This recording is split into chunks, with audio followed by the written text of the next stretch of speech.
All right, today we're joined by Boston native, Cushing Academy legend, 105th pick in the 2005 NHL draft by the Phoenix Coyotes, former member of the Yotes, Rangers, Panthers, and Flyers, three-time NHL All-Star, and former NHL Iron Man, Keith Yandle, joining the Empty Netters podcast. How we doing, bud? I'm great, boys. Thanks for having me. Nice to talk hockey and during the summer here. I guess camp's starting up pretty soon, so Good to get back in the flow of things. But sick of watching baseball. Looking forward to hockey to get started, and it's good to talk with you guys right now. And thanks for having me on. Those dog days of summer get extra tough when the Sox are in last place. Yeah, and it's raining every day. Yeah. Seriously, dude. We got to jump right in. How was Hazy's wedding? Still recovering. It was an absolute blast. I was there. So the wedding was on Friday. I was with him on Tuesday. So we golfed Tuesday, Wednesday, Thursday, rehearsal, dinner, wedding, all that shit. So it was. Can you swear on this? Sorry. Yeah. Let it rip. Of course, you can let it rip. Whatever you want. So if for me it was a long week, and getting closer to 40 isn't as easy to recover. So I'm still recovering to this day. But yeah. Back in Boston right now after the wedding, visiting some family. Got a member guest golf tournament this week with a lot of NHL guys, so that'll be fun. But yeah, the wedding was insane. Probably the best party I've ever been to, because he had already gotten married. Mm-hmm. He'd had his in the church. His wife is Russian, so they had like a Russian Orthodox wedding. We had to hold the crown over his head. I was going to ask if there were any of those things. Yeah. Oh yeah. So that was all like 2 weeks before. So we did that, and then this was basically just a rip it up party at one of the nicest venues in Massachusetts, and he brought the noise. He had there was so many guys there that I'd played against. So good to see guys like that during the summertime and catch up. And the amount of dancing that hockey guys can do is so impressive that no one cares. Everyone's just out there partying. Yeah. The Kachuk brothers, if I ever got married again, which I won't, but I would hire them to come if they didn't want to come. Yeah. Kevin Shattenkirk, legend at a wedding. Really? I've heard that. Stewart, legend at a wedding. Just dancing. These guys are just dancing like no one's watching. It was beautiful to watch. Because I remember going to a couple weddings early in my career, and it was like kind of like the hockey guys just stand in the corner, have a couple beers, talk to their old teammates. But these guys, man, like on the dance floor, Johnny Ham and Cheese dancing his ass off. Brian Boyle, who's one of the best dancers, as a huge man too. So it was a lot of fun, a lot of dancing, a lot of sweating. But it was an absolute blast, and just to see him that happy, and it was a lot of fun. Dude, Jans, I feel like it's been a huge summer for NHL weddings. It's like McAvoy's wedding was this past weekend as well. Brady's wedding was earlier. And the fact that Brady got married like a month ago, and then I don't know if you've seen it yet, but a video immediately surfaces of Ham and Cheese on Brady's shoulders with you in the background, just like I was like bopping, dude. Yeah. Yeah, just like making sure that Johnny doesn't fall back and split his head open. It was like truly, it's like watching an NHL All-Star team just dance their ass off and have the best time ever. It was so fun to watch. I can't believe it. Well, because Brady's like, all right, Johnny, and Johnny's like 137 pounds, you know? So he's like, all right, Johnny, jump on my back. And I'm like, no, don't do it. Like, the floor might be slippery. You never know. Yeah. And I'm like, I'm just going to spot him behind him. Like, Johnny was probably the only guy there I could pick up, so I was a little confident. But, yeah, there was an absolute blast. Did you get on the dance floor? Show up for each other. What's that? Did you get on the dance floor? Oh, yeah, of course. Yeah. Okay. My wife would never let me not get on the dance floor, but I like to shake it down anyways. I have to, dude. You got to get in the mix out there. What was the venue? And was it like, since it was just the party, were there the normal weddings? Like, were there like passed around apps, speeches, and all that shit? Or was it just like, no, we are literally just here to dance?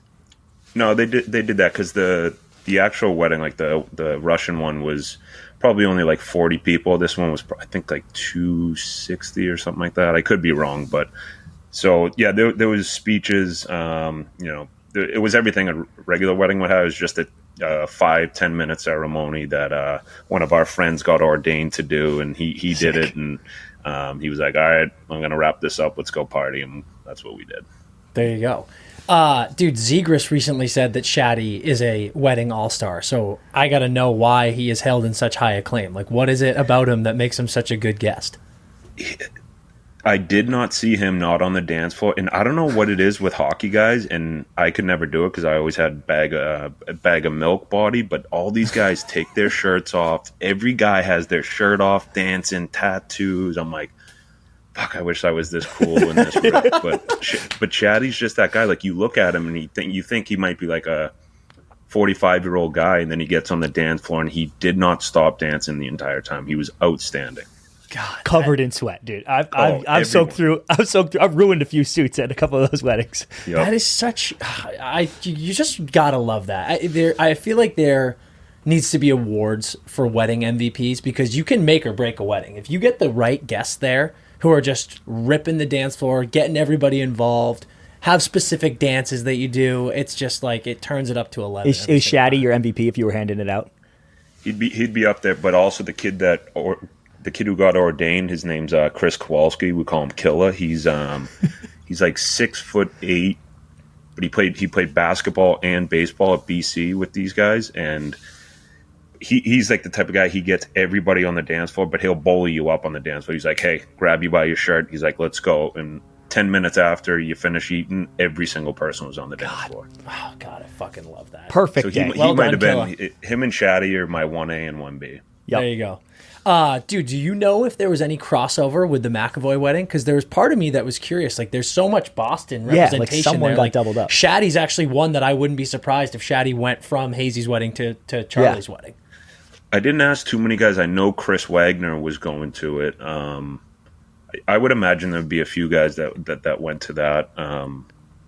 But his was in Boston. Kevin's was down the Cape, so it was easy enough travel, an hour down the road, and different days too. And I think like Chris Kreider was there. I think he's getting married this week, so it's like, yeah, he is. This summer, I don't miss those days where you're playing with the young guys and it's just a wedding every other weekend and having to travel to and stuff like that. So hopefully Kevin's was my last one I have to go to for a while. Dude, think about your recovery right now for the boys that had to hit both. I don't think you'd be here yet. I honestly think it's giving me anxiety right now thinking about if I had to go from Kev's wedding to Charlie's wedding. Like you'd have to stay buckled the entire time, otherwise you would die. Yeah, and you have to bring it, too. You can't just sit there and be a stump on a log. Because then someone comes on a podcast and says you were a clown all wedding sitting in the corner, you know? You're like, they don't know the details, dude. Check the game notes. You'd have to wave in some PEDs or the Russian gas to make it through both of those weddings. Yeah, we had the IVs going. I got an IV yesterday. What's today? Tuesday? Yeah, Monday. So I needed the IV to get back up. I loved it when, for the listeners, when we were talking about scheduling this, we threw like last week towards you, and you were like, I've got Kev's wedding on Friday. I'm not going to be a human being for a few days. And I was like, yeah, that's for sure. Do you win any money on the golf course those days leading up? Yeah, we actually, the first day me and Kev won some money, and then second day we did like a blind draw. We had eight guys, so we did like a blind draw. I think my team came in dead last. I think the guy I was playing with wasn't very good, but or it was me. Yeah, no, it wasn't you, dude. It wasn't you. And then I can't remember we played. We definitely played for some money. Nothing life changing. That's for sure. Good. Yeah. That's the way to do it. Yeah. Okay. Epic weekend. I'm so glad you had that going. Yeah, seriously. Let's get into some stuff pre-NHL. We were talking about this before we recorded, but we're actually on a little bit of a New England prep school heater right now. We just had Fantilli on, who went to Kimball Union. I don't know if you knew that. But of course, as we said, you went to Cushing, Dan went to Andover, I went to Exeter. So, dude, when we were back and playing, and you too, Cushing was so sick. Like we used to always say on the schedule, Cush at Cush was the hardest game. Oh my God, dude. I want to hear a little bit about, you be a Milton kid, like ending up at the Cake Eater Prep School, the hockey factory. Tell us what that was like. And you guys, which year did you lose in the finals? Would that have been 2002 maybe? Your first year, right? My first year was 2002. It was either 2002 or 2003. Yeah, okay. I think my last year we lost in the finals too. Yeah, I couldn't remember if you guys won one or not because you were such a wagon. But yeah, tell us about that whole experience and what that was like being at Cushing. So I did the 1 year at Milton High. I was awful student and wasn't wasn't a very highly touted player, just kind of did my thing. Was playing public high school hockey, which isn't great, but was having a blast. And I actually kind of wanted to stay a little bit, but my dad was like, you got to get out of here. If you want to get it better, you got to go up to Cushing. My brother was at Cushing before me. He had went from Catholic Memorial to Cushing. And he was one of those kids that everyone wanted back in the day. And so I just kind of followed his footsteps up there and went up there, and actually I knew Chris Bork a little bit just from, skating around here, but didn't really know anyone. Was super nervous, hadn't really left my friends and family. And then I think it was like a week before school, a kid backed out that was supposed to go to Cushing. So Billy Ryan, my best friend, was an unbelievable player, played at Maine, was drafted in the second round, I think, by New York. I was like, hey, dude, why don't you come up here? And he was like, he was at Catholic Memorial as well, and they were really good back then. He was like, all right, fine, I'll come. Went up, so I had my best friend, and then I had Chris Bork. So, two guys I knew, and then Bill ended up rooming with this kid, Boomer Ewing, who went to BU. So we had us four that kind of were always together, and we basically lived at the rink. So sick. The best thing about Cushing, awesome. The ice was down all year. If you had an off period, you could go up and skate. Even if you didn't have an off period, you could go up and skate. But for us, we were literally at the rink from the time school was over till the time study hall began. And I swear, I tell everyone that's when I, took that jump in my game. And Ray Bork they won the cup in 2001. Then he came up, he coached us that year. So the next year, so he was 1 year out of the NHL, and having a legend like that helping me out was, the type of coaching you could never even pay for. So I think for me, owe him a lot of credit for that, just putting in the time and work with me, and really helping to focus my game, because I was a little bit of a wild man. And he was kind of like, hey, listen, you can get a scholarship to school, you can better your life, better your family's life, just you gotta figure it out. And with his help and all the other coaches up there, Coach Jay and Coach Troy, they were amazing. They just kind of let us have fun as long as we were doing the right thing and playing hockey, working hard. And every guy up there, I think my first year there, we had, say there was 25 guys in the team, I think 24 were committed to D1 school. So it was, you fucking nuts, dude. They were so nasty. Dude, we were so nasty. We had like our backup, actually our third string goalie was Richard Bachman, who played in the NHL. Yeah, like what the fuck, dude? That's what I'm saying. Brock Little, remember him? Played at Yale, played for the Olympics. He was on JV. Dude, he couldn't even cut the line. Connor Sherry couldn't cut the line up his first year and stuff. So we just had teams that were so good, and with the rink being there, we're just hockey junkies up there. Everyone just wanted to play, wanted to get better, and we pushed each other super hard every day. Dude, it was so, like you said, Chris, like going to Cushing and playing. You guys had that Murderers Row mural in the rink of all the guys in the NHL, and when I was at Andover, you had just broken in, and your face was plastered up there, and I was like, Jesus Christ, they have like 25 NHL guys in the last 6 years. This is insane. It was a joke, because like Schneider was at Avon. Like I was like out here parading around as a high school kid, like trying to score on NHL goalies on every fucking high school team I was playing against. I was like, this is ridiculous. But yeah, well, two things. One, it's unbelievable to be a Milton High kid being like, yeah, I'm playing public high, I hope I can make it. And then a year later, you're at Cush with Ray Bork being like, dude, you have what it takes to go. You're like, oh, yeah. That was a crazy turn of events. And then two, I PG'd to Exeter, because we're the same year. I just missed you, right? You had left. I guess I'm a year behind you, but you had just left, and Chris Bork had just left. But Ryan Bork was a freshman, I think, when I was there. So we go play at Cush. I think we tied you guys 3-3. It was a great game. We had a pretty good squad that year at Exeter, but we tied you guys 3-3. But Ray was behind the bench running the D door. And, I'm a lifelong Bruins fan. I'm like, holy fuck, dude, Ray Bork is here. And I remember I had a pretty good game. We tied 3-3. I think I had like a goal and assist, 2 points. And let's fucking go, boys. 2 points in prep school. That would have been a bad night.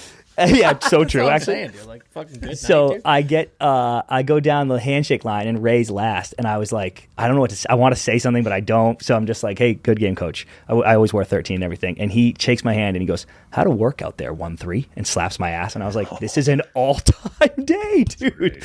all-time day. So That's yeah, fucking always a huge. memorable night at Cushing, dude.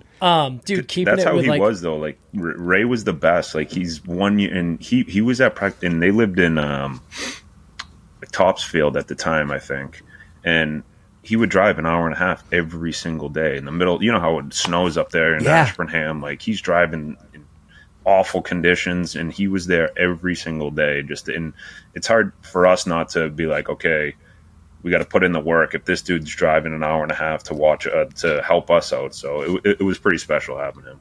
So true. That's awesome. wow, yeah, I didn't think about that. That's such an extra added element of motivation, being like Ray Bork's on the fucking bench and he doesn't need to be here. Yeah. Like I better Yeah. work my ass off tonight. Obviously, Brian going to Cush had to have been a huge factor in you getting there as well. And then, correct me if I'm wrong, but you were also considering UNH because of Brian as well. And then I think there was a main stint in there, and I'd read that you said juniors was the easiest path to the NHL, which at the time certainly would agree. But like, is there any part of you that kind of looks back at that Hockey East and college hockey element that makes you feel like, I wish I had done that, or I'm glad I didn't? What was your mindset with the whole college hockey journey that was about to happen and then it ultimately didn't? So I'll give you the story. So we I do wish I wish I was able to play a year with my brother. I wish my dad could have watched me and my brother play together for a year and enjoy that, because he had coached high school hockey as well, and he was retiring that year, so he could watch me and my brother go to every game. And then I had to accelerate a year to get in to play a year with my brother because he was a few years older than me, and I had to do a summer class that year, and I had it was at Quincy Community College, and I showed up, sat down, and I'm telling you, like, I hated school more than anyone. And I sit down, I'm like, hey, how long is this class? Like, hour? And the kid next to me, a foreign kid, he's like, 4.5 hours. First break, I got on the payphone, I called my mom, I said, you got to come and get me, I can't do this shit. She was like, what? She was like, and my mom knows nothing about hockey. She was like, what are you going to do? I'm like, I don't know, I'll go up to the Quebec League. And she was like, and then what? I was like, I don't know, if I don't make it, I'll go to the Marines. And she was like, I think we got to talk about this. I'm like, no, it's done. So yeah, and then I was drafted by Chicoutimi, and they it was last minute. Like this is in probably June, July, maybe August, kind of right when training camp's in the queue. Because my first day I got up to Moncton, they were in training camp, and so got up there. Chicoutimi had to trade their rights to trade my rights to Moncton. So because I didn't want to go to an all French speaking place, so the league kind of helped me out by trading me to Moncton, and we were hosting the Memorial Cup, which I didn't even know what that was then. So we were hosting that, and ended up being the best thing that ever happened to me, having a coach like Teddy Nolan, playing with guys like Brad Marchand, Luc Bourdon, Philippe Dupuis. Our best player was this kid, Marty Karlsson, was drafted by the Bruins. He was amazing. Just to see what it took. You're coming from high school hockey where you're playing, I was at Milton High, we played 20 games a year, and then Cushing, I think you played maybe 30. Yeah, something like that. Yeah. So you go from that to playing what's junior 75 games or something like that. It was a huge adjustment, but for me, it was just, I never liked to work out. I didn't like to do any of that stuff. And it was just, all right, go out there and play hockey. And that's kind of what I like to do. And was able to have a good year that year. Lucky enough, because if I went in, had a bad year, had a coach that didn't like me, it could have been a total different story. But, I had Teddy Nolan and Danny Flynn and Danny Lacroix, and those guys were so good to me, so good to help me out. Had a great billets up there. So they really helped me out. And they were like, all right, your goal is to, make it to the NHL next year. And I'm like, what? Is that a possibility? And they're like, yeah, I think so. And so lucky enough, it happened. And, you're like, fuck, I was going to be in the Marines a week ago. Dude. Yeah, seriously. For real, dude. I'm like, so I don't have to go to Afghanistan? Yeah. Pretty sweet deal. Yeah, so it was amazing. But Robert Irving, the owner up there, took such good care of me, my family. He was, able to, because we didn't come from money where you could get on a flight, so he was able to get my family flights up to Moncton to come see me, and for me to fly home if I needed to. So they took such good care of me, and owe a lot to them as well. That's so great, dude. The The difference between us, Jens, is when you were young, you were like, I hate working out. I'm going to play hockey every day. And then you made it to the NHL. And I didn't realize that till now. I hate working out so much that I just play beer league every night. It cost me $1 billion. But I'm like, whatever, dude. Yeah. Just keeping the weight off. Get, though. Yeah, exactly. For real. It's funny, dude. It's, that's kind of a wild journey. And I fucking love hearing stories like that where truly it sounds like the NHL wasn't really on your radar until all of a sudden it was. But, it sounds like juniors is almost the absolute best recipe for you. It's like you said, you weren't a big, get in the gym guy, and all of a sudden you're in this league where you're playing 75 games a season, and that's exactly what you love and thrive on. So it worked out perfectly, it sounds like. Yeah, it was. And Teddy Nolan, I'll never forget my first kind of meeting with him after the first game, because they didn't know who I was. Like, that was before you had like scouting tape, and so the first game, and I was just going, like, just getting the puck, trying to go end to end. And he goes, hey, do any coaches ever tell you to, like, get back, play defense? I'm like, yeah. Pass the puck sometimes. Yeah. He's like, I was like, there's been a few. He goes, all right. He goes, that's not what we're going to do here. He's like, anytime you feel like you can go end to end or, wheel the net, make a play, he's like, I want you have full reins to do whatever you want. And I was like, all right, sounds good. And fuck yeah.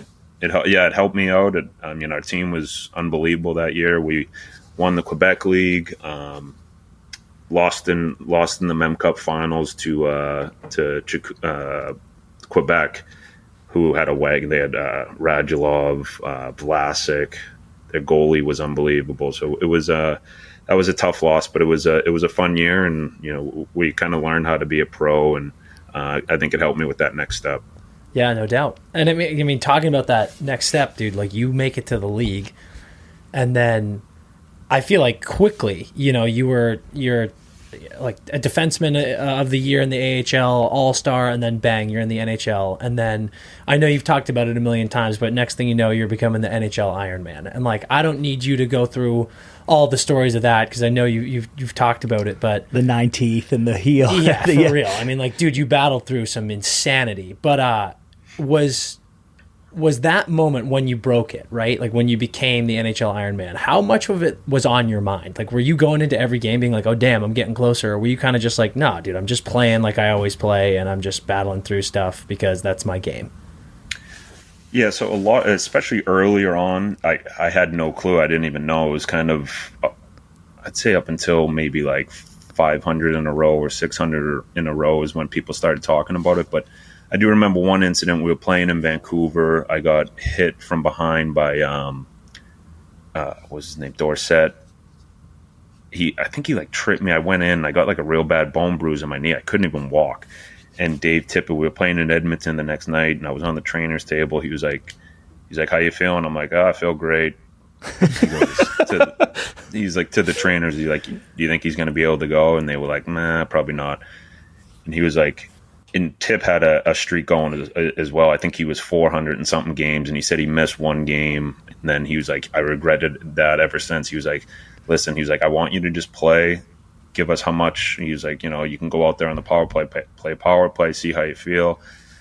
He was like, I want you to play and then see how you feel the next day. So luckily to him, he was aware of it a little bit more than I was. And I think that's kind of when it started for me realizing it. But for me, it was, if I was able to skate and, put my skates on and get out there, I wanted to play. And just kind of how I grew up. My parents never missed a day of work. They were truck drivers, and weren't people that were complaining about injuries or too much too much work or not enough sleep. So it was just kind of, my parents got up, went to work. My dad worked midnight till 9. My mom worked 4:30 in the morning till 4:30 in the afternoon. So it's kind of one of those things where in my family you were working, you had to do it. You had no other choice, and owe a lot to them for that mindset.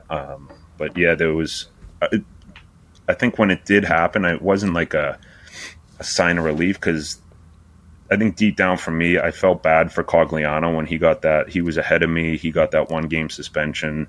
So I think I really didn't feel like it was mine as much as it should have been his. And then I knew Phil was right behind me, and he's going to play until he's 57 years old. So as long as they keep serving hot dogs, it's going to be short-lived. But I think for me, it was just kind of, if it's something I can show my kids, where you have to put in the work. My nephews, like they realize it. They're all older now, my kids and my nephews, and hockey players like that. So I think for me it was just more setting an example for the kids in my family and helping them out. Hell yeah, dude! It's that FedEx mindset. Yeah, gives you that damn right. NHL Ironman streak, dude. Dude, not that... Also, I gotta say, huge stick taps to Tippett. Yeah, I honestly, we might not be here if it weren't for him being like, dude, you got to get out there. That's fucking awesome. Yeah, and he was like, I don't care. He was like, I don't care if you play one shift. And it could have been one of those things where we didn't have an extra guy that night, an extra D-man traveling light on the road. But he was like, I just want you to see how it feels. And I do remember that game. It wasn't feeling great, but I remember got through it. And I think the next day we had a couple days off or whatever the case was. So I was able to let it heal a little bit. Yeah. Not that we're blaming anyone, but were you pissed you didn't get to 1,000? Like deep down, were you like, "Fuck, that would have been sick, 1,000 in a row"? I actually, when they told me I was that I wasn't going to play, I completely understood. I was playing like dog shit. I should have been scratched, the 10th game of the year. But yeah, I once you look back at it, I think 1,000 in a row would have been cool. Obviously, no hard feelings against anyone there, but yeah, I do think it would have been cool to get 1,000 in a row. But no, I'll just lie and tell people I did. Fuck yeah, dude. Yeah. And honestly, man, I think boys... what you do, Jens, is you just go like this. When people ask you about it, you go, yeah, I think it was like fucking 1,000 games or something. Somewhere close to 1,000. I can't remember. That's all you got to say. And I honestly think the boys lucked out, dude, because they would have had to fucking buy you something sick if you hit 1,000 in a row. Because like you got a golf cart, right, for your 1,000th game. So like 1,000 in a row, dude, cart. Like something serious was coming your way. I gotta say that's one of the coolest 1,000 game gifts I've ever heard in my entire life. And I abuse it too. I use that thing every single day. Really? Okay. That's what I was going to ask. Yeah. And I still have all the stickers on it too. They were like, "Oh, you can take the stickers off." I'm like, "Absolutely not. You guys bought me this. It's staying exactly how it is." Yeah, that's fucking unbelievable. Is that the best 1,000th game gift you've ever seen? Because it's the best I've ever heard of. I mean, I feel like guys always go to the default watch route, but like that is unbelievable. Yeah. So we got for Shane Doan, which is a cool one. Because if you know who he is, he's a cowboy, and we got him a horse and a saddle, which is pretty awesome. Wait, like a horse, like a living horse. Yeah, and this awesome. Saddle was the sickest saddle, like engraved leather with like the Winnipeg, the Jets logo, the Coyotes logo, all of his games, like just everything he had accomplished. It was the coolest thing I've ever seen. But that was one of the coolest. I think Eddie, we got him a trip to Augusta, which was cool. That's awesome. That's awesome. Damn. Yeah, I've heard that a few times. But so before I forget, back to the when they scratched me, I don't know if many people know this, but Nick Seeler, all time teammate, all time guy, and a guy who was, if you look at the beginning of the year, maybe a seventh defenseman. He went into the coach's office that night when they told me I wasn't playing, and he was like, "I'm not going to be a part of this. I don't want to play." He's like, "If he's not playing, I'm not playing." Yeah, like did the Rudy for me, basically. Put seriously, dude. Down and, wow. I heard that and legit still talking about it now. Puts a tear in my eye, and he forever grateful for him for that. Just even going into a coach's office and saying that, especially when if you're anyone, but you're a guy trying to establish yourself as an NHL regular, which he is now, and he's proven himself. But it's that meant the world to me. Dude, we'll get into this part later too, man, but there's been so much written and said already about how great of a teammate you've always been, and what a testament to that exact sentiment, right? Yeah. Because that is unbelievable. What an awesome story. That's wild. How did that shake out? Like, were the coaches just like, "Listen, man, like you got to play," or what ended up happening with that? Yeah, I think they would just like, "Hey, listen, it's just part of the business. It is what it is." And then I had heard after the fact, and sat him down and told him he didn't need to do that, and but how much I appreciated it. But it just goes to show you what type of guy he is, and he's one of the most.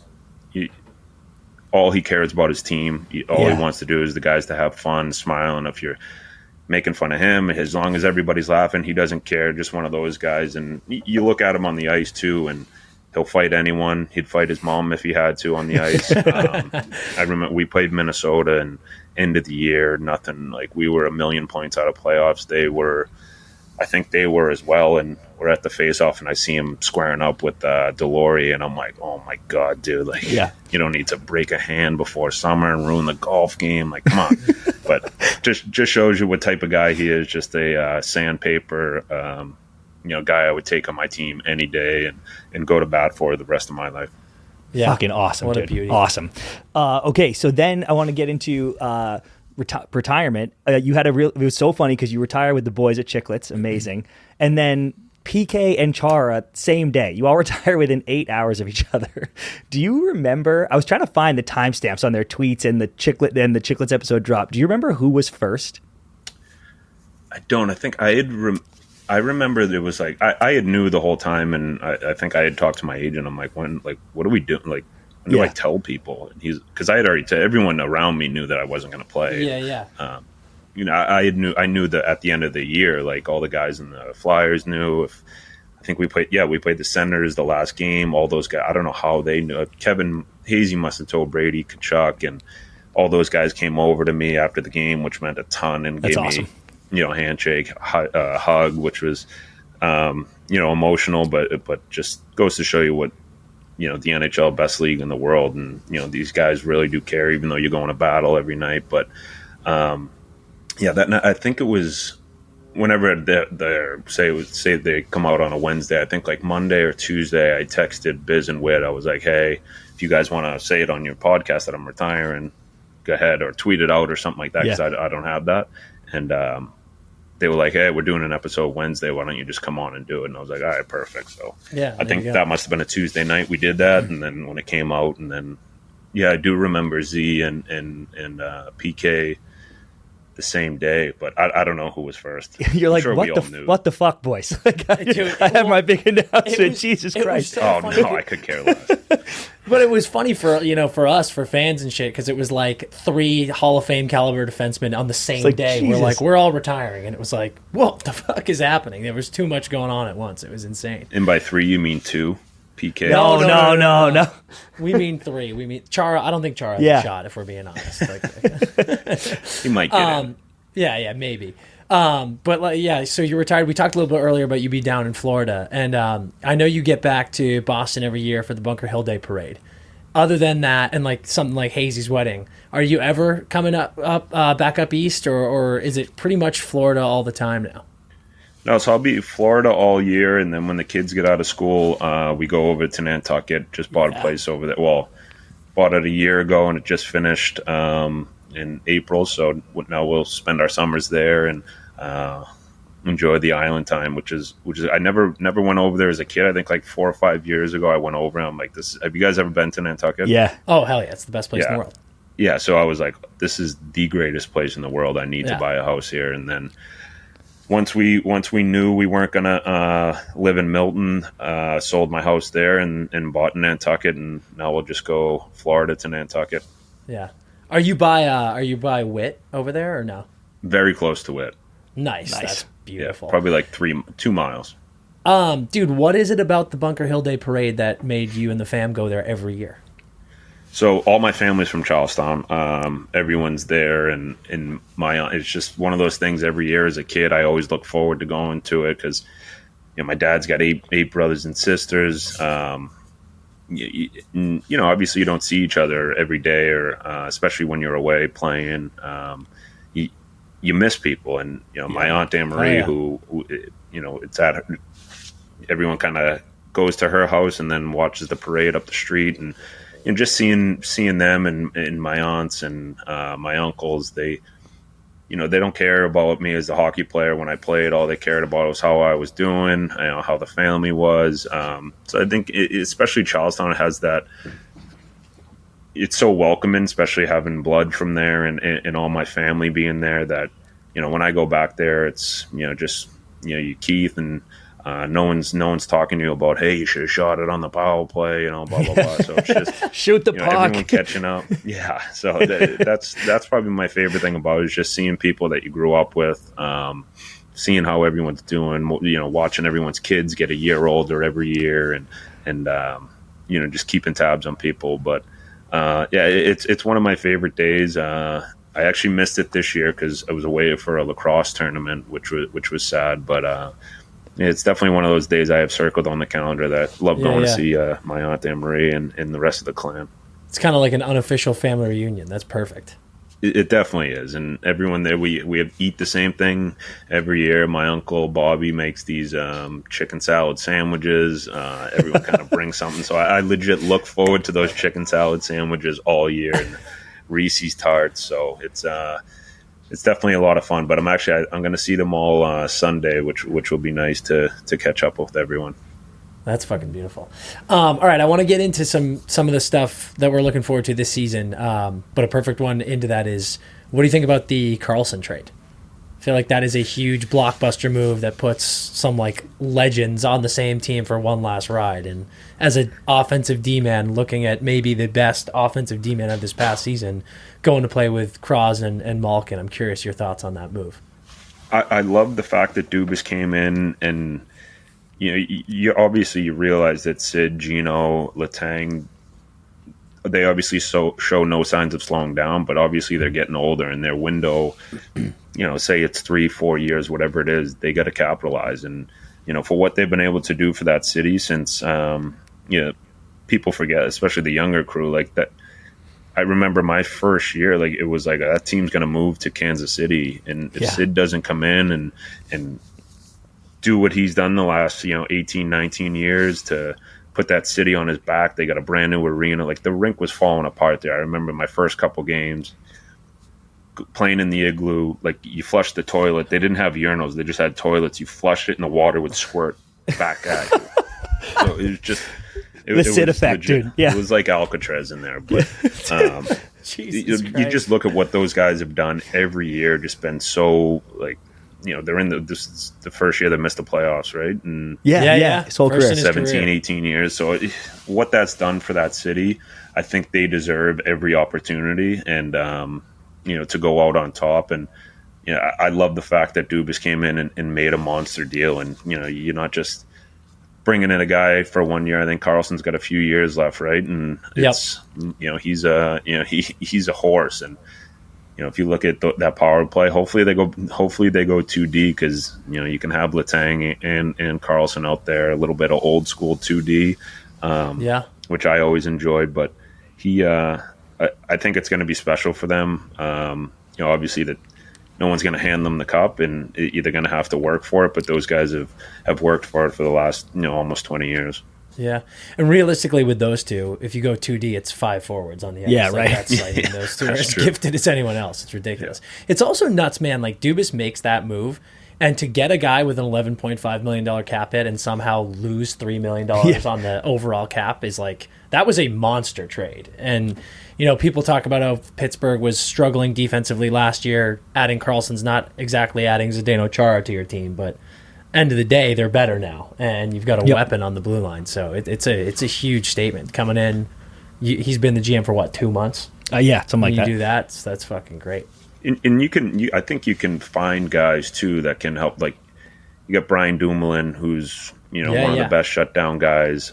You can bring guys in that can do that role. You look at last year, even with Florida, what they did, they brought in Mark Stahl for a year, who was a guy he expected to play 12, 15 minutes a night and was playing 23 minutes a night, shutting other teams' top lines down. So I think you can bring in a guy like him, a guy like Rocco Gudis. Like there are guys around the league, but there hasn't been a guy who's got 100 points since 1994 or 93 when Leachy did it. So to be able to do that and, save money or whatever you want to say is pretty remarkable. And I'm sure there were 31 other teams trying to do it.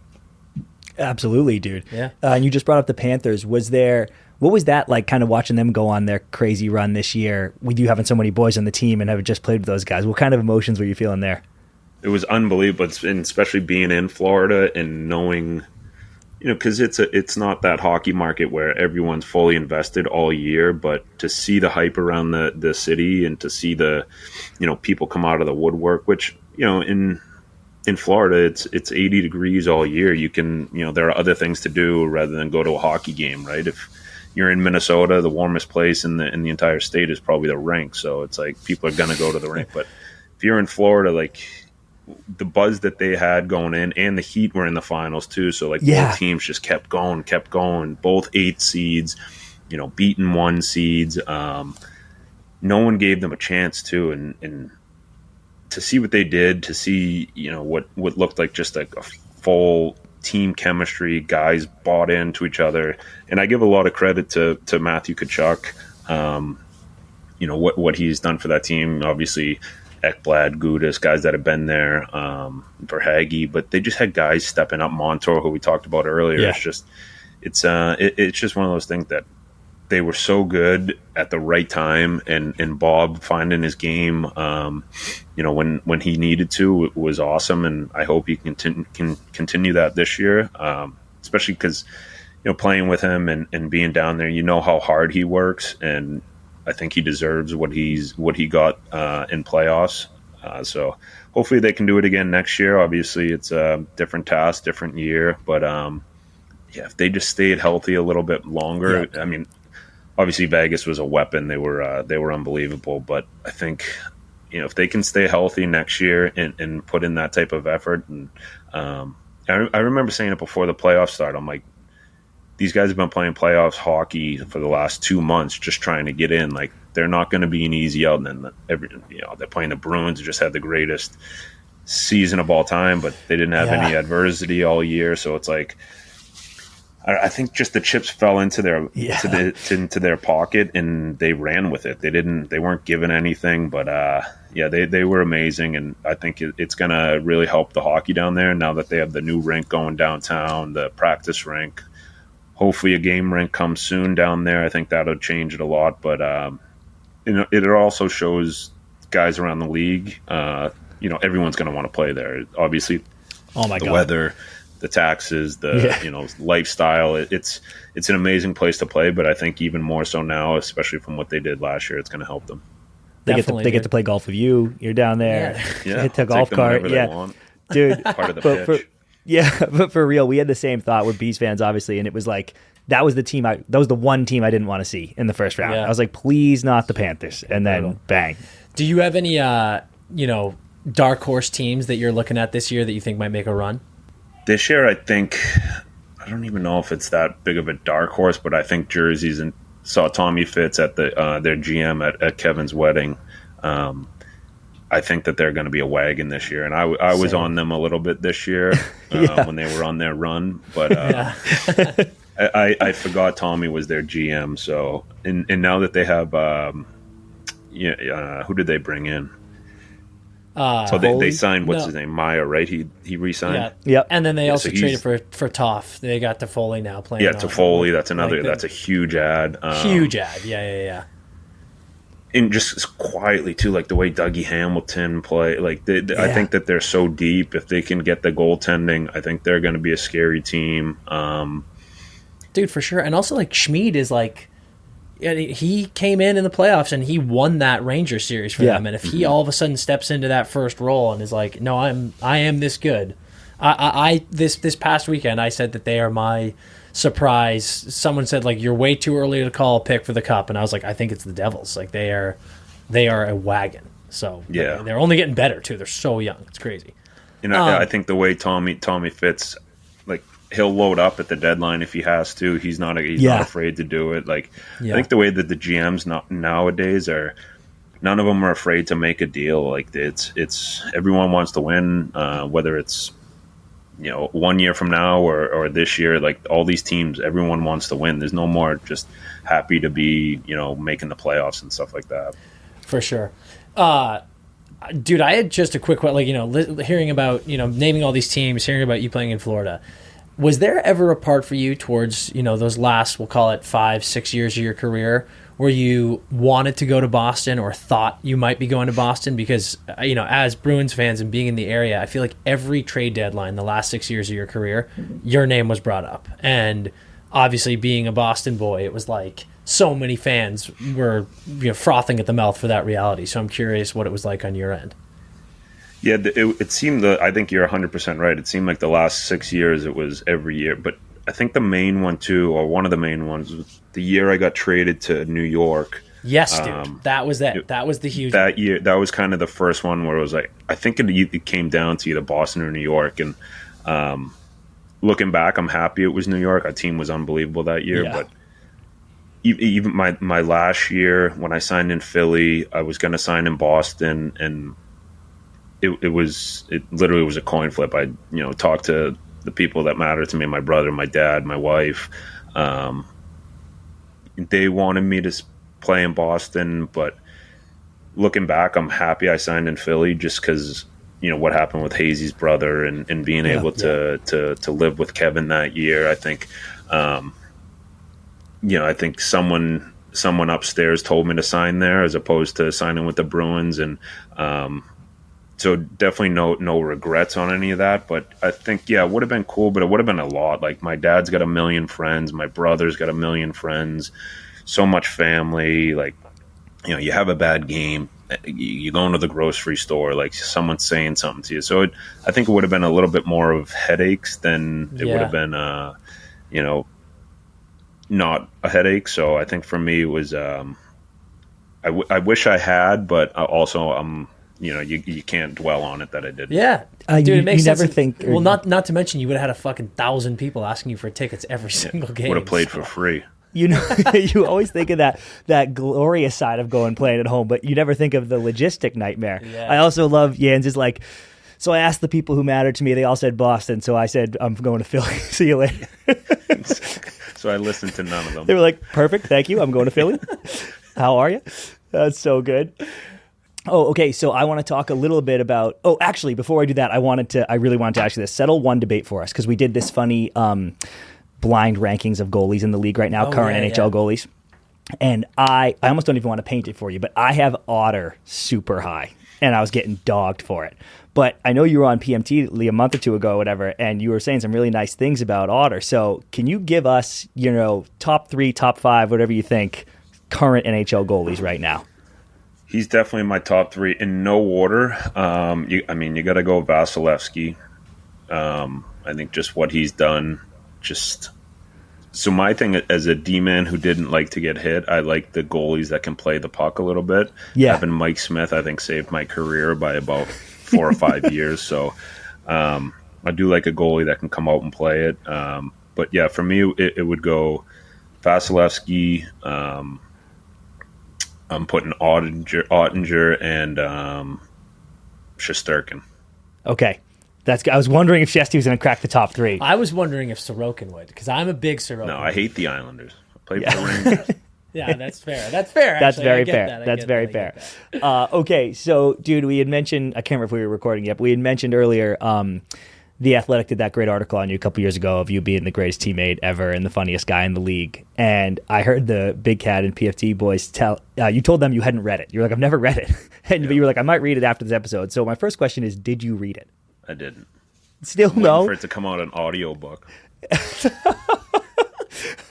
You know what? Maybe we'll record it. We'll find a recording of it for you. Reading is fucking brutal. Yeah, we'll read it to you. There you go. So it's great. It's an awesome article. Everybody loves it. Everyone you've ever played with loves you. But, dude, we were reading it and we got to thinking, now that you're out of the league, who is the funniest guy in the NHL now, in your opinion? So I think the obvious answer for me would be Kevin Hayes, but I'm going to throw one out there that you guys probably wouldn't expect, and it's Mark Pysyk. Wow. Really? Go on. The funniest fucking guy ever. Driest sense of humor. Will give it to anybody. If someone messes up, you cannot mess up around this guy. Like, even if a coach messes up someone's name, like, just the way he delivers it is so good. Yeah, I made the trainers put me next to him every single road trip and at home, just because during a game, like, someone would be taping that. Like, just his one-liners were so funny to me. I would put him as my one. If I couldn't put Hazy, the obvious answer for me, I'm going with Pisser. He's laugh out loud funny and one of the best teammates ever too. You gotta love an unexpected funny guy. Those are the ones that hit me the hardest. So that actually checks out. That's so fucking. And where, like I said, the article, is you're the best teammate. So you don't have to pick one because it's impossible. But can you tell us, three, whatever, some of the best teammates you've ever played with? Because they're all picking you. But what about the other way? So my number one is Shane Doan, just because what he did for me in my career, coming into Phoenix as a young kid, 18, 19 years old. And goes back to the hockey culture is Keith Tkachuk so Keith Tkachuk's dad worked with my grandfather on Boston Fire, so had a little bit of a connection. Didn't know him that well, just kind of family friends. Knew his brother Kevin Tkachuk, but Keith Tkachuk called Donor. He was like, hey, you got to look out for. You call them Boston cousins, like you know someone. You call it a cousin. He's like, you got to look out for my cousin. Whatever, takes care of me. He let me live in his house. Keith did, right? Donor from day one. Keith Tkachuk let me. So I stayed in Big Walt's place my first year in Phoenix. But Donor from the first day, I'll never forget. He skates up to me. We're in line. I could tell he was like looking for someone. I was just like standing in line, just horrified for him to even see me. And he's like, "You're Keith Yandle, right?" I'm like, "Yeah." He's like, "What's your nickname?" I'm like, "You can call me whatever. It doesn't really matter." He's like, no. He's like, what do they call you? And I was like, oh, my uncles call me Jelly. He was like, all right, I'll call you Jelly. 3 years later, he's still like the only guy in the NHL calls me Jelly. Just my uncles call me that. Yeah. And like every time I see him, he's still like Jelly Man, like just the way my uncles do. But he's definitely the guy I owe the most to. If I didn't have him as a captain, I was actually just in the car with my wife talking about Donor and what he meant to me in my career. And if I didn't have him my first year, and I would have been out of the league first year, gone. Wasn't dialed in off the ice, trying to live the party life a little bit too much. He helped me out in the summertime. I went out and lived out in Arizona to work out with him and to be around, just to kind of learn from, one of the greats. And but he took the time and the effort, because it was a lot of effort, and some nights where he was dragging me out of the bar or whatever it was. But definitely owe a ton to him. So I would put him up with a lot of those guys there, especially my first year. Him, Derek Morris. Derek Morris was a guy. He drove me to the rink every day. I didn't pay for one thing for probably 5 years with him, just every dinner. But those old guys, Jovo, Mo, Ken Klee, Keith Ballard, like those guys, they just included me because there wasn't a lot of young guys in the league, and there's a lot of off time. And Adrian Acoin, another one, he's probably my number 2 or 3. Like those guys meant so much to me, whether it was just inviting me over for dinner to be around their kids. And that's why everyone always asks me, like, how'd you get married so young? And kids, because my kids are 12 and 10, and they're like, you're young in the league, like getting married. I'm like, if I didn't get married, I would have been out of the league. Like, but you go to these guys' houses and you're eating dinner with them, you're playing mini hockey with the kids, and now you see them like Adrian Acoin's kids drafted, Shane Doan's son's drafted. And like, I got to play mini hockey with these kids, and like you get to see them, and now hopefully get to watch them play in the NHL for the next 20 years. And just what those guys meant to me was a lot. And then in New York, guys like Rick Nash, Dan Boyle, Ryan McDonough, like just guys that are so good to you. And you go into a new team. I'd never been on a new team, and the way that those guys helped me out and just get acclimated to New York, which is a scary place if you've never played there. There's so much to do, and just helping me out, showing me around the city. Hazy as well, but. Definitely Donor's the number one. Sorry to anyone else, but no one can take that from him. Donor, first summer, Donor's like, Jens, we're going to do a workout. It's 4 hours. Jens like, yep, I just got to hit the payphone real quick. Mom, get me the fuck out of here. No, man, I love stories like that, because I don't think enough fans realize, when you think about it, obviously the transition from wherever you're coming from to playing in the National is insane. But when you hear stories like that, you really get the full flavor of how wild it can be and how difficult that adjustment period is. And it's awesome when you hear stories like this about some of those old vets who take the time to take a young player under their wing, show them the ropes, make sure they get through that first transition period. It's like you think about how many careers are saved by people like that, and then also how many careers you saved doing it, I'm sure, on all these different teams you played for, just showing guys how it's done. It's like that's why the league is the best league in the world and why hockey players are the best people in the world. And it's just like truly so awesome to hear. So yeah, it's just passing the buck down to somebody else. And, you never want someone, you never want someone to not be included or anything like that. And, I learned that from those guys. And I think one of my greatest prides was never doing a room service on the road. I think when you're young, like you're getting off the bus, you're just waiting, like, is someone going to invite me? Because it's before the group chats and all that stuff. So you kind of just great point. Waiting for the nudge, like, hey, lobby at 7. So like anytime getting off the bus, and you're always the last guy off the bus. And never forget, like Jovo, one of the first trips, like hits me. He's like, hey, dinner at 7, like in Dallas, going to Noble. I'm like, oh shit, I can't afford this. But like these guys are like paying for everything. Just so good to you, and guys are going to do that for till the end of time, and it's just the way that the league should be, and I don't think it's like that in many other leagues, and that's why I think the NHL is the best. Yeah, it's the best. Dude, before we get you into our final game we do here, I got to ask you a question about, you are notorious for your pranks in the league. And like, I think, as well as funniest guy in the league, best teammate, I think you are the prank Sinatra of the NHL in the past. And I need to know, this golf ball thing you just did with Quinner recently, when that got set up, did you think he was going to fall for it? Because like watching it, I can't fucking believe that Quinn thought that was actually that he exploded a golf ball. I need to know what was going through your head. So we would just do it, and I'd be like, all right, hit one more, and I'd set it up for them. Because if you feel that ball, everyone's seen that ball before. Yeah. Everyone knows what except it feels for Quinn, like. apparently. That's what I'm saying. So I was like, all right, I'll put them down for the guys. I'm like, all right, yeah, do it quick. We need one more good one out of you. And I would just put it down, and then they'd hit away. He wasn't the first one to go. Like, a bunch of guys had already done it. And I was just like, hey, don't tell anyone, But yeah. When he hit it, he's like, oh, my God, dude, I broke it. I'm like, I know you broke it. He's like, that's got to be the longest one. He's like, I've never seen somebody break a ball. So I don't think he had ever seen that before. Obviously, he's got better friends than me where they're not pranking people on the golf course. So yeah, it was a big surprise for me that someone didn't know what that was. Okay, because I was looking at your reaction, and I was like, I think Jans is legitimately like, wait, does Quinn not know what just happened? Because like his reaction was so funny. But dude, like, you kept your composure. That you made the video because you didn't to convince him that he actually did it, and like to leave the room, be like, holy shit, I broke a golf ball. Yeah. I can't believe you had that in your bag. I would have been like, Quinn, what the fuck are you talking about, dude? But you were like, yeah. buddy, that's 320 probably. Right down the pipe. Yeah. So insane, dude. I know you've shared some, but do you have any pranks throughout your career that you're like, that's the best one I've ever done? Or any that went bad, by the way?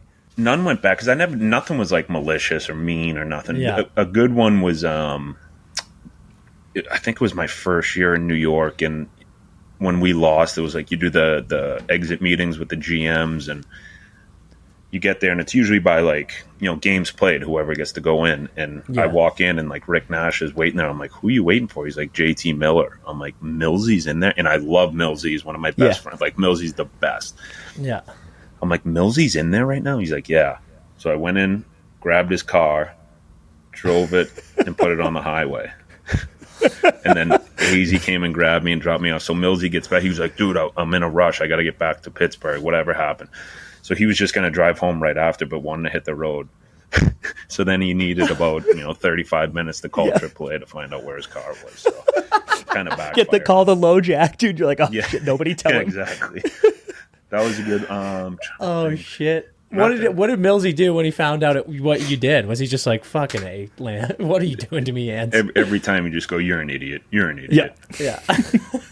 But another good one in New York, me, Hazy, and Kristen, my wife, we dressed up as autograph seekers for Halloween. outside and got made the booklets. Everyone to sign. No one knew it was even us. So we got every single guy, and then we came in after. That was a pretty good. I mean, that wasn't really a prank as much as a Halloween. Yeah, but that's awesome. That's that's great super bit funny. though. Yeah. Anytime you're doing something I like heard that, some no one good knows who ones you with, are. I forget the guy's name, but Donor told me some good ones, which I never would have done because it's just a pain. But a guy would go to a barber shop, get all the hair, put Vaseline on guys' windows, and then just put all the hair on the guy's car windshield. God. And to get that off and then you put the windshield wipers on, it makes it even worse. So Yeah. I never really did anything too bad that way. I never took guys' shoes. I remember guys used to take guys' shoes or cut guys' pants. I never damaged anyone's goods or anything. I was just kind of, I was more like getting guys, to bite on something, if that makes sense. Absolutely. Oh, yeah. Those are the best ones. It's unbelievable. Dude, now that you're not in the league and with the boys in the locker room, how do you really scratch this prank itch? Like, are you pranking the kids now? Like, we got a fucking pop quiz Tuesday. Every day, Yeah, like, what kind of business are you giving the family at home? I torture them. I torture my kids. I got Brian Dumoulin at Hazy's wedding. The one of the priests that had did the Russian wedding, obviously dressed up as a priest, but he kind of looked like Mr. Hayes, a little bit. So Dumo was like, who? Because he didn't talk at the wedding this week, and right? He just walked behind Dumoulin and was like, "Who is that?" And I was like, "Oh, that's Mr. Hayes' brother." Which obviously it's not. Like, he doesn't.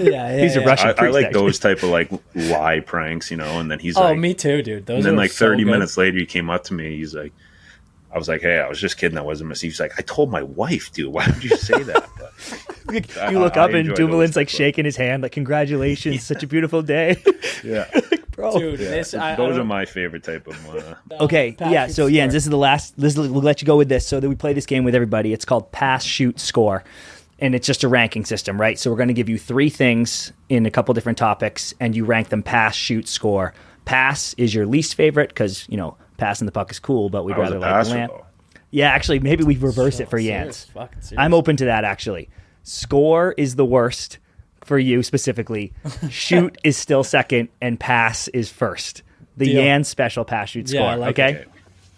All right, here's your first one. We're going foods. We're going Boston foods for your first one. All right?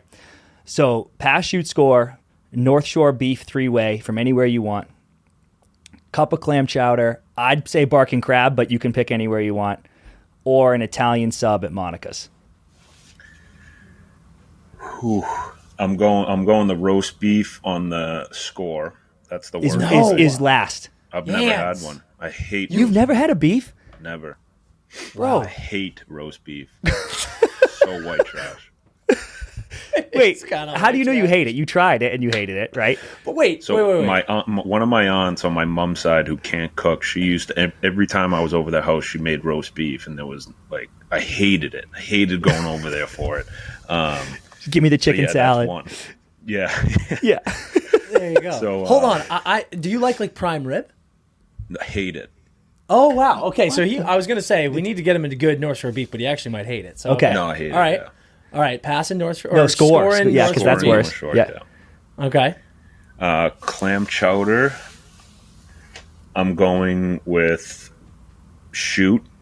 Okay. And an Italian sub. Monica's wouldn't be my number one, but an Italian sub in Boston would be my Where's your one? This place called Tutu Italianos. Dude, Yeah. that place is fucking unbelievable. Insane. I went there last summer and it is so good. Oh my god, I can't believe that's your one. I was I love actually that. just in.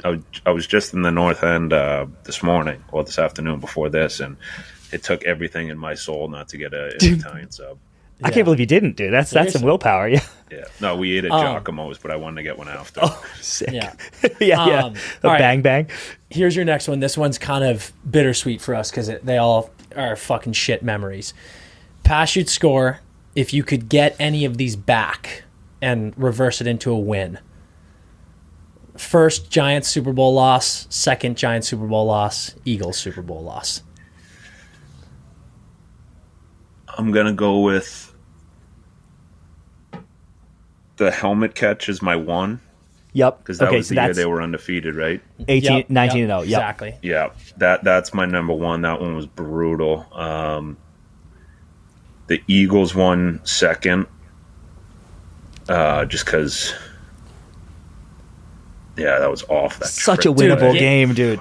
Yans, that one was awful. Like, awful. Brady threw for 600 yards and played a perfect game in our defense. Like, Belichick just decided to bench Malcolm Butler and just let our defense get rung up the entire game. It's insane. And then what was the third one? The other Giants one. Yeah, the second Giants one. Yeah, that's the last one. Yeah. But to make up for all of those ones, I was at the one that they beat Atlanta. You were at that game? Fuck yeah. It was during All-Star break. Me and Sean Thornton got a plane and went to it. It was... Oh, my God. He wanted to leave at halftime. I was right about to ask if you lost faith. Credit to you. Yeah, fucking Wahlberg left. I mean, credit to you for sticking through it. We ran into Donnie Wahlberg, his brother, and Thordy was like, "Where's Mark?" He was like, he left at halftime. They wouldn't let him back in. I was like, yes. Good. Yeah. You got to pay the piper. How did you feel, though, dude? Like, when it went 28-3, you were like, we're dead. Oh, yeah. I'm like, let's at least stay. Like, there's nothing else. We were going, like, there was a convention center party after. I'm like, we're not going anywhere far. Let's just stay there. Yeah. And then when they won, oh, my God. It was the best. We had an absolute night. Just an all-time feeling, bro. That was so insane. It was so fun. We were high-fiving. You know how strong and big Thordy is. We were high-fiving like we were on the team, and I thought he broke my hand. He's going to dislocate your shoulder. Yeah. Yeah. Well, here, I got a follow-up question for you. When Tom left, because you were down in Florida, so like Tom comes down to the Bucks, and I know you've been asked this, and you kind of were like most of us were. You're like, I'm not a Bucks fan now. I'm bummed Tom left, but I think I heard you would say I'm not going to watch many Bucks games. But my question is, when he's in the bowl that year against Patty Mahomes, were you rooting for him or what? 100%. Yeah, dude, I was just as dialed for that one. Like, I was so fired up. But you know what? You really also got to think of how many good memories he gave. Like, I remember exactly where I was the first one that they won in, what was it, 2001? 01, yeah. 01 at my buddy Anthony Levita's house, running around the street, shirts off in whatever freshman year of high school. Same. So like just all the memories that he brought us, and so we worked out in Foxborough with a bunch of those guys, never with Tom or anything, but with a bunch of the guys like David Andrews, the center of the team. So I think just the amount of joy the Patriots have brought, me, because when you're a hockey player, like, there's Sundays usually your day off. Yeah. And, the Patriots are on and you're just stapled to that couch watching the game and you're fully in. Like, it was a 15-year period. I could name every single guy on the team. 100%. Like, yes, dude. Same. So it's you obviously never root against the Pats. And I think our dark days are coming with them not being as good. But you can't complain when you have 20 years of dominance. Worth every second, dude. Yeah, 100%. Dude, one thing that always pissed me off, Jens, was that every Brady Bowl we got in New England was always the most stressful game of all time, and then he gets his bowl in Tampa, and they absolutely beat the shit out of Casey. And I was like, can we get one easy one, man? Come on. Yeah. It's brutal. Instead of like the Seattle one where they have to make an interception on the 1 yard line and think you're going to lose. So, they found a way to do it, though, and that's why he's the best. Yeah, fucking right. Damn right. Okay, next pass, shoot, score. TV shows. Love is Blind, Teen Mom, Family Feud. I'm going to go Family Feud as my score. Really? Wait. Wow. Okay. That's third. Yep. Okay. That's third, yeah, but I do love it. I think Steve Harvey is so funny; it's insane. He is. Yeah, it's so true. Love is Blind is my pass. It's a great show. All right. Sorry. All right, go on. And Teen Mom is my pass. Oh wait, Teen Mom is one. My number one. Dude, all right, this is my fault. How in the world do you like Teen Mom? Dan almost didn't let me put Teen Mom on the list. He was like, do not ask Teen Mom. He doesn't like it that much. And I was like, I think he does. Let me say this. it. I'm with you. I fucking love trash TV like this. It's so fun. But how is Teen Mom one? I loved it. The first two seasons, it's good. But I mean, Jersey Shore is probably my all-time favorite show. But Teen Mom's not far behind. My wife will come in the room and literally just shakes her head and leaves when I'm watching that stuff. What are you You're watching? a loser. Are you just like captivated by how insane these people are? It just makes me feel better about myself. Yep. Yeah, I get that. Listen, I get You that just sit down. so She's much. like, "What?" She's like, "It's rotting your brain." I'm like, "But it's shutting my brain off. I don't have to Yeah. think about anything. I can Yeah, just watch it's people perfect. act wild." Like Is Below you, Deck, I love.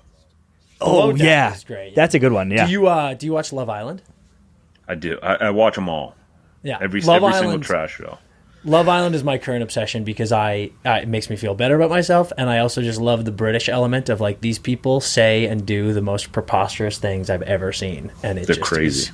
It's pure entertainment. I love it. What's one? Do you have a favorite right now that's on right now? I'd probably say of those type of shows, Vanderpump Rules, but it just ended. I'd say Vanderpump was probably my favorite the last couple of years. There Really was good. so much drama and so Yeah. much shit going on in that. It was He could be talking about absurd. I mean, Succession, like I could say we're talking about Succession, and Keith could be saying the same thing. exactly. So much drama. I've never man. even seen an episode of Succession. Why would you when you've got all these great shows, dude? You got Teen Oh. Mom 1 through 8. Yeah. Dude, also we were joking about like trying to come up with a sonk segment for you, like a whole segment of sonking. And I was like, you know what would be sick? I think Family Feud could add a sonk button. Like, because you get some ridiculous answers in there, when they're scrambling. And I just think if Jose. Steve Harvey had access to a quick sonk, that might hit people pretty hard. It'd be beautiful. I like that. Something to think about. All right, dude. Here's your last one. You actually mentioned it earlier. How you've never got room service and you're a big, go out to dinner and team activities guy. So pass, shoot, score on 3 of some of the coolest activities that you've done getting the boys into. Hitting a comedy show, seeing Book of Mormon, and team mini golf. Ooh. I'm going to go... Oh, man, those are tough. 3 tough ones. Those are the toughest ones so far. Yep. I'm going to go... Oh, God. I'm going to put mini golf at last, even though I loved it. And there was a time in Florida that we went every single road trip everywhere. And then I kind of got sick of it a little bit, but I'll put that one last as my score. I'm going to put, is it just Book of Mormons or any Broadway? Any Broadway. Yeah, that's fair. Yeah, let's go any Broadway. I'm going to go, what was it, Broadway and what? Comedy shows.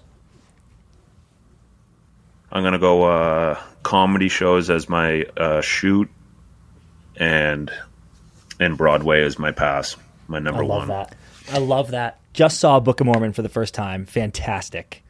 Yeah, dude, it came out here. I missed it early. Just saw it. And you'd seen it forever ago, right? Yeah. I've seen it 3 times. Tremendous Book of Mormon experience. is Tremendous. fucking hysterical. We saw an original cast. It was unbelievable. Yeah. With Donor, too. Yeah, it was unbelievable.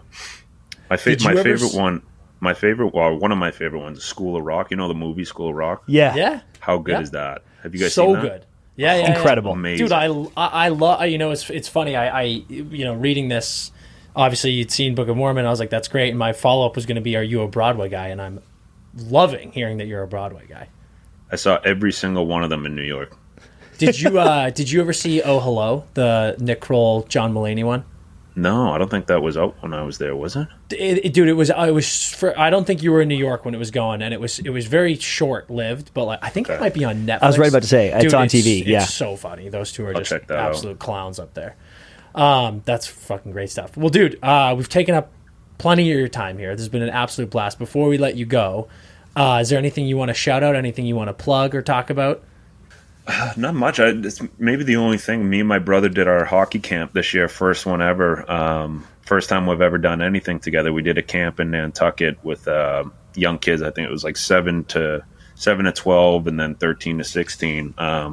Week-long camp in Nantucket, and we didn't know if it was just going to be a one-and-done thing. We didn't know how we were going to like it, but loved it. Like just being able to do something with my brother like that, give back, and just to see how excited the kids get when like Hazy came over. Like you get an NHL guys coming and hanging out, and I think ultimately just having a week, and because my brother's a cop, he's busy, and I think having a week where we were able to spend it together with our families and just hang out and be on the ice, which is both of our original loves, I guess you'd say, is that was pretty special to me. So yeah, just our hockey camp, maybe Y3K hockey camp. Check it out. That's amazing. Yeah, so we're going to do it next year as well. Oh yeah, we're 100% doing it next year. We might even do one in Florida and then do one in Boston too. I just don't know if that's going to be next year or the following. That's fantastic. Amazing. Love that. Also, I feel like you got to say happy birthday on the air to niece. Whose birthday is it actually that you got coming up tonight? It's my sister's twins, Maeve and Owen. They're 4 years old, so happy birthday, Maeve and Owen. There you go, dude. I'm pumped that you brought that up, because when you said you have your niece and nephew's birthday party, I was like, do you have a niece and nephew that are coincidentally born on the same day, or is this like what's going on? But twins makes Yep, sense. twins. I love it. Yep. Beautiful. Yeah, so it'll be a fun night. Hell yeah, dude. All right, well, Jens, thanks again. This was an absolute blast, dude. You're the best for coming on. We appreciate it. Yeah, no, I appreciate it. Thanks for having me, and keep up the good work, boys. You know it. You know it, man.